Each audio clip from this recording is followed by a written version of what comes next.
Picking up with Act 4, Scene 3, which is on page 139. Let us seek out some desolate shade, and there weep our sad bosoms empty. Let us rather hold fast the mortal sword, and like good men bestride our downfallen birthdom.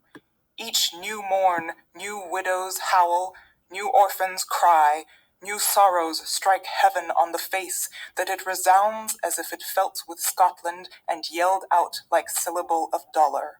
Things are terrible in Scotland with Macbeth at the helm. What I believe, I'll wail. What no, believe. And what I can redress, as I shall find the time to, friend, I will. What you have spoke, it may be so, perchance. This tyrant, whose sole name blisters our tongues, Macbeth, was once thought honest. we once trusted him. You have loved him well. He hath not touched You're still you yet. alive. I am young, but something you may discern of him through me, and wisdom to offer up a weak, poor, innocent lamb to appease an angry God. He's talking about himself, right? A poor innocent lamb, like a sacrificial lamb. Do you want to sacrifice me to help Macbeth secure his kingdom? I am not treacherous. But Macbeth is. A good and virtuous nature may recoil in an imperial charge, but I shall crave your pardon. That which you are, my thoughts cannot transpose. Angels are bright still. Notice this illusion here. Fell. Though all things foul would foul wear is the fair. brows of grace, yet grace must still look so. Malcolm doesn't know who to trust here. I have lost my hopes.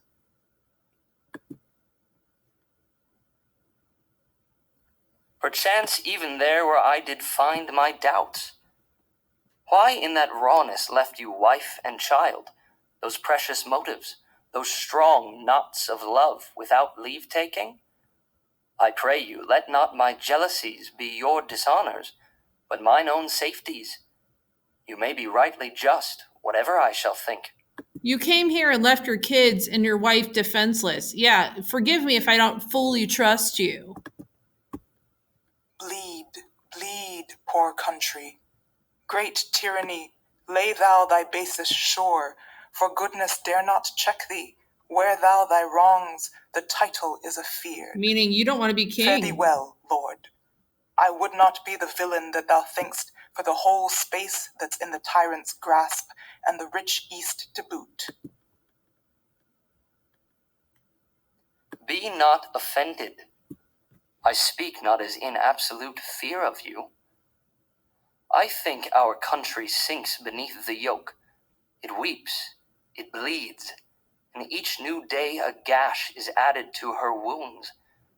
I think withal there would be hands uplifted in my right, and here from gracious England have I offer of goodly thousands. But for all this, when I shall tread upon the tyrant's head, or wear it on my sword, yet my poor country shall have more vices than it had before. More problems. More suffer, and more sundry ways than ever, by him that shall succeed. He's worried that he's going to be a good enough king. Here are all the problems that I have. What should he be? It is myself, I mean, in whom I know all the particulars of vice so grafted that, when they shall be opened, black Macbeth will seem as pure as snow, and the poor state esteem him as a lamb, being compared with my confineless harms. Okay, so one of the questions here is, how is Malcolm comparing himself to Macbeth? Notice the word Macbeth. He's saying Macbeth is a bad person, right? Black meaning evil. But compared to him, right, will seem as pure as snow, esteem him as a lamb, meaning like he's actually going to look like a lamb and I'm going to look like a wolf. So compared to Macbeth right now, he's saying I'm a really, really bad person and I have no right to become king. Not in the legions of horrid hell can come a devil more damned in evils to top Macbeth. Okay, and Macduff doesn't believe it. All right, we'll pick up from there.